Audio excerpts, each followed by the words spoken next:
Hello guys, dito tayo sa May Imaga. Ang ganda ng view dito. O, tingnan mo.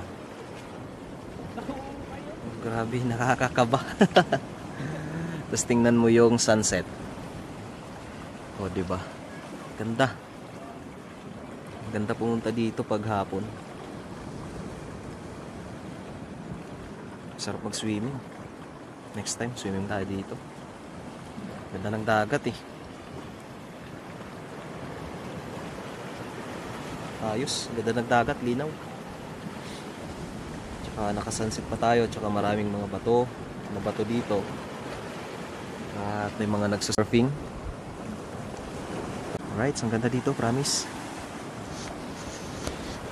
Punta kayo guys. Pati kamot, kurong. Sabi, nakakaba. Sayang din yung 360 na to.